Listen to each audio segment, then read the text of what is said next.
Like cold calling, cold drop-ins are a very uncomfortable experience for most publishers. If you've done this, you can relate. In most cases, before you even open the door to the business, what do you see? No soliciting. Or is it solicitors will be shot on sight? Either way, it's just not a welcoming feeling. And, let's be real. Most of us, we just aren't wired to blow past the no soliciting sign and pretend that we don't see it.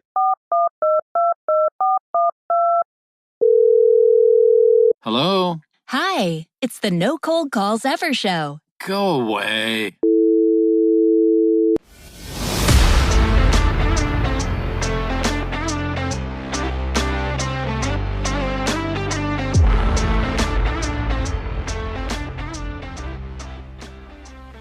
Welcome to the No Cold Calls Ever show. Charlie McDermott here with yet another powerful strategy you can use to avoid, that cold calling madness. Now, I moved to Florida in 2015 to get away from the cold. And when I started as a publisher in Southwest Florida, going in cold, trying to get appointments was even more painful than living through a 2-day Pennsylvania power outage in January. Now, I lasted a little longer than 2 days making cold calls. I'd say it was about 2 weeks or so.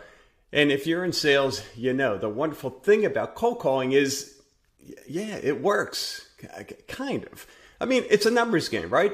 Isn't that what you hear anyway? You make enough calls, you book enough appointments, and some of those appointments become new clients. Hooray! It's a mathematical certainty that you'll be financially successful if you just make the dang calls, right? So why do so many people give up? Personally, as painful as it was making those calls, I was willing to do it. What crushed me was the pathetic show rate. Many of those individuals who booked an appointment with me, they just bailed. Yep, they ghosted me. And it was that pain that drove me to come up with a way to get these prospects to actually show up for their appointments. Boy, sounds kind of nice, huh? And that's when I hatched the Good Neighbor podcast strategy. The result, it not only skyrocketed my show rate, but most importantly, it freed me from, that cold calling madness. Filling my schedule with quality prospects actually became fun. Why does it work so well? Well, the podcast strategy, it taps into that law of reciprocity, which is when someone does something nice for you, you just feel obligated to reciprocate or do something nice in return for them. My definition is simply give value first. No strings attached, no bait and switch, just genuinely help business owners succeed.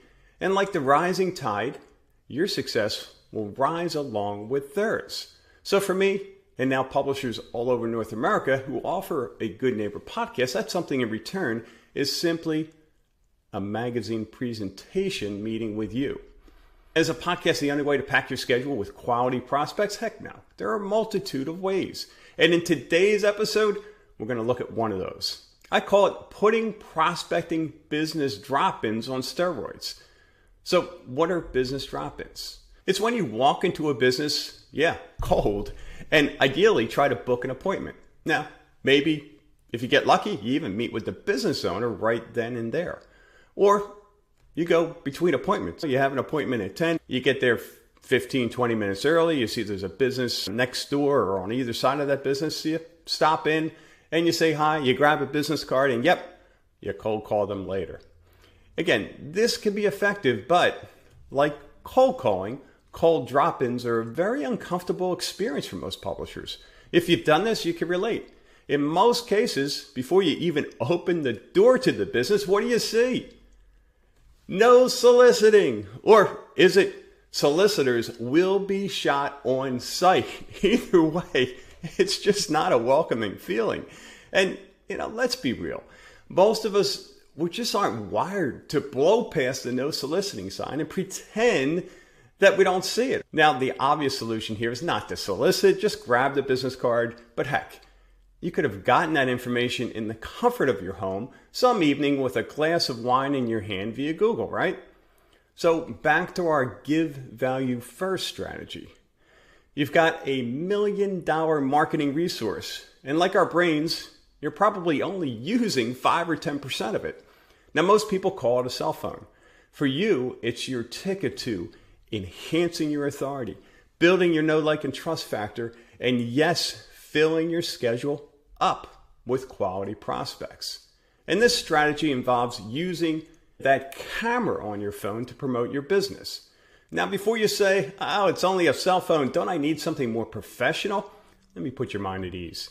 Now, not too many years ago, I spent untold hours on major motion picture, movie, and television sets in Hollywood. And trust me, it's not as exciting as you might think. But I can tell you that the technology that you have in that phone of yours rivals what they were using on those sets not too long ago. Today, full-blown movies are being filmed using just an iPhone. Look it up. It's amazing. So you've got the equipment. Now all we need to do is turn it into sales. All right, so step 1, come up with a show name, something like Meet My Town. Now, for me, I might use, since I'm in Deerfield Beach, my show might be called Meet Deerfield Beach, since I live in, that area, or that's my market area. Step 2, get a YouTube channel. Now, this will take you all of about 2 minutes. And if you've never done it before, no worries. Just Google how to start a YouTube channel. And then call that channel whatever you decided in step 1. Step 3 is optional. Create social media channels. You can always add those later. Start with a YouTube channel, and then as it grows, you can always add social media. In the beginning, it's a matter of just getting going. YouTube channel is enough to get started with, and maybe that's all you need.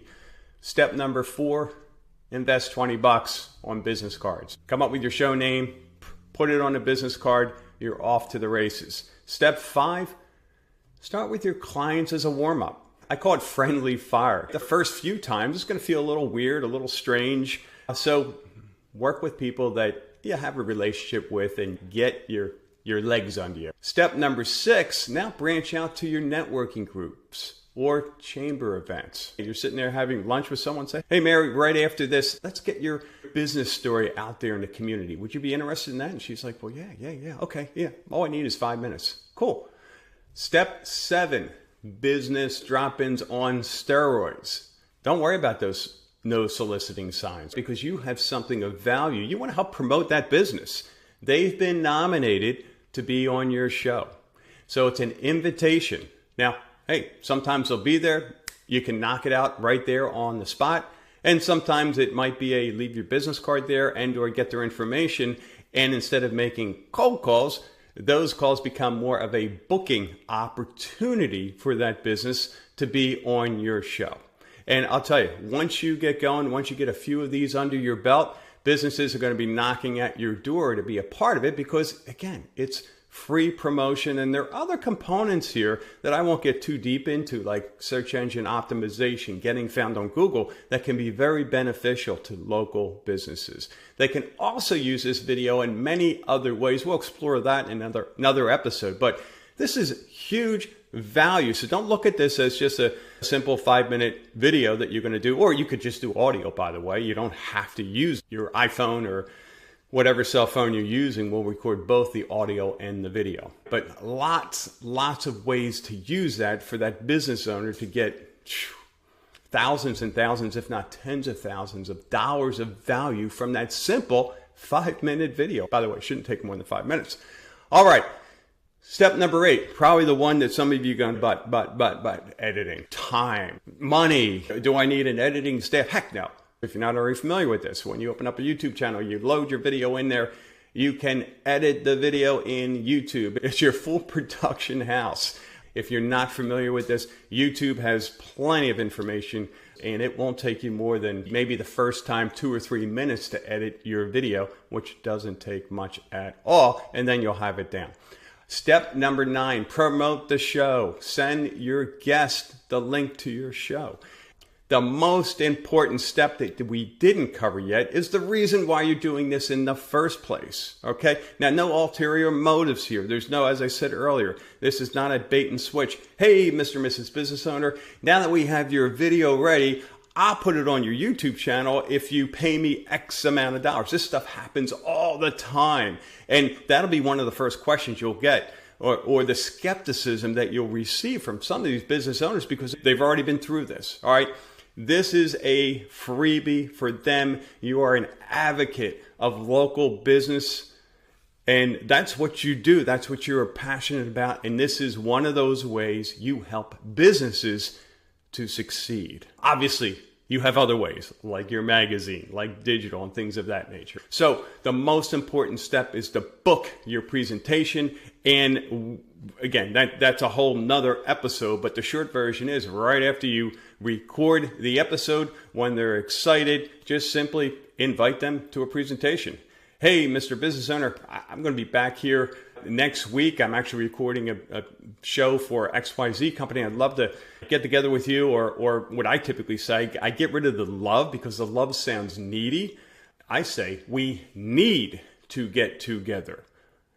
And here's why. And then, what you normally say. All right. Law of reciprocity. You've done something very nice for them, extremely valuable. They're going to feel the obligation to do something nice for you, which is simply meet with you. What about the interview? What about the show, Charlie? What do I ask? Keep it simple and easy. Maximum limit on the show, I recommend 5 minutes. No one's going to watch an hour-long video of whatever business that you're in. Basically, you're just meeting with the business owner. You're going to ask them to share who they are. You're going to ask them what it is that they do or their business does. You're going to ask them how can they help local residents. And then you're going to ask them how can your viewers find them. Pretty simple. They could answer those questions in their sleep. They don't have to prepare. It's just off the cuff, and people will resonate with those videos and you'll look like a hero. So again, 5 minutes max. Tell them that going in so you don't get a chatty Kathy or chatty Charlie and just someone droning on and on and on and on. Limit it to 5 minutes. And keep in mind, you can do these via Zoom as well. So you don't have to show up at the business and spend all that travel time. Hey, if it's easier, you're familiar with Zoom, knock it out via Zoom. Think about the ripple effect of this. One, I call it guilt by association. What does that mean? You're meeting with a cosmetic surgeon. You're meeting with the owner of a roofing company who's one of the movers and shakers in your community. You're meeting with other business owners. Other business owners will see those videos. And guess what? They'll recognize you as a player. They will be more likely to meet with you because you're building that know, like, and trust factor every single time you record a video. And guess what those businesses, those guests that you interview are going to do? If they're smart, they're going to put that video on their website. They're going to share it on their social media, so you'll get even more exposure. It's the spider effect, far-reaching, beyond what you can even imagine most of the time. You're going to show up differently. Instead of showing up as someone who wants to sell them something, you're there as someone who wants to help them, again, as a business advocate. And the third one, really, really important, warm referrals galore.